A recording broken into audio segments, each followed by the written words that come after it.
Hi guys, and welcome back to my YouTube channel. My name is Abibi, and as we all know, no one knows. I'm gonna call these series Abibi Talks, where I talk to you guys about the thoughts that I have in my brain. Per usual, my room is messy, got a creative mind.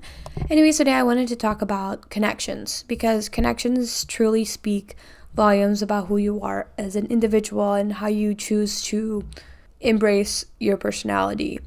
And who you surround yourself with truly can impact your life in a very, very big manner. Your self-perception of yourself is very, very important. But if you're around people who don't have good self-perception of themselves or see life in such negative values and don't see the essence of going through experiences and going through hardships and failure, if they can't acknowledge that, if you're around those type of people, you're never going to grow. And I would just hate to see people to be in a situation where they're constantly getting dragged in the mud by their friends.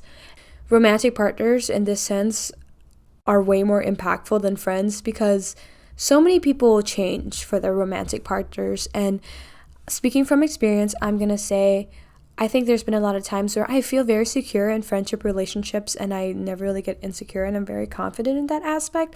But when it starts to get to the romantic side of everything, I kind of crawl up into a ball and forget about the confident woman I am and try to morph into this ideal woman that this man wants. And if I'm around a man that makes me feel that way, or honestly just friends, if you're around people who make you feel like you want to mold yourself so that they like you, that's an issue, because you're never going to want to be around people who don't respect your authenticity and respect who you are as a person. You never want to be around people who judge you for you. That's the key thing. If you're around people who make you feel like shit, you're just going to be sad and depressed. And I may be blabbering and everything, but as a creative and as a person who doesn't really care what other people think, I hate when someone's looking at me and judging me for being me. And I do some crazy things sometimes. Like, I do practice rejection therapy a lot, but that's because I respect the concept of rejection is redirection. And failure is essential, is an essential to growing and to learning. And if you're around people who are scared to take risks, you're never going to do what you want to do. Clock it. That's the thesis. Don't surround yourself around people who are not going to benefit you in a positive way. When I seek friendships and when I seek romantic relationships, if I look at you and I don't see what we could learn from each other, it's like, what are we doing? Why are we trying to connect if honestly we're just going to waste energy talking to each other and pretending like we're actually going to text each other and hang out? We're not. As a creative, I think it's very essential for me to pick romantic partner friendships. In that sense, I want them to learn something from me, honestly. Overall, I want them to learn something from me, and I want to learn something from them. I want it to be beneficial for the both of us. So if I choose to be in a romantic relationship or just friendship where the other person is only benefiting and I'm getting hurt and not learning anything, it's like, why am I doing that to myself? What am I doing?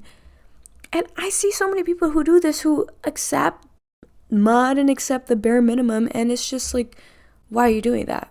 And honestly, overall, I think that's why I do struggle to find a boyfriend. I don't know.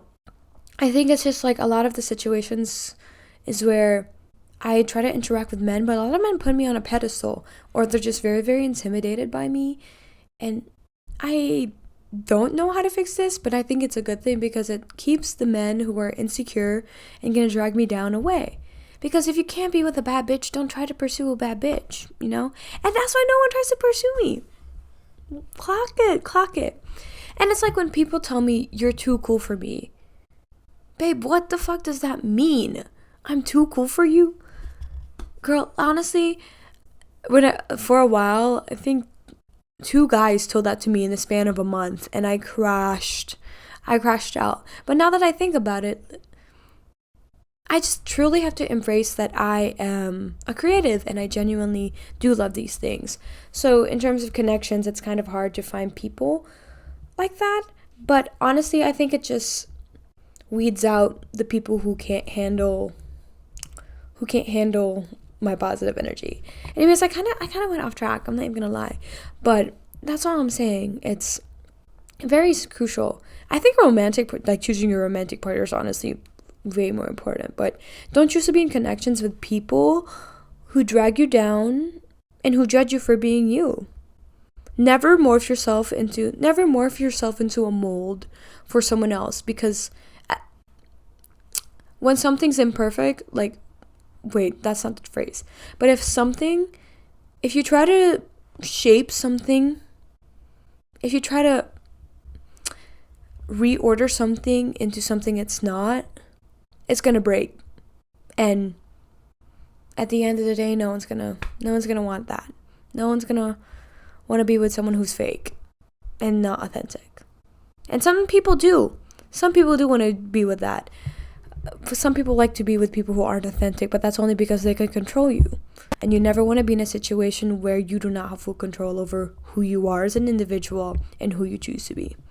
Anyways, thank you so much. This was a little bit of a blabber, but I think it's really important that you choose wisely and think about who you want to be around. Thank you.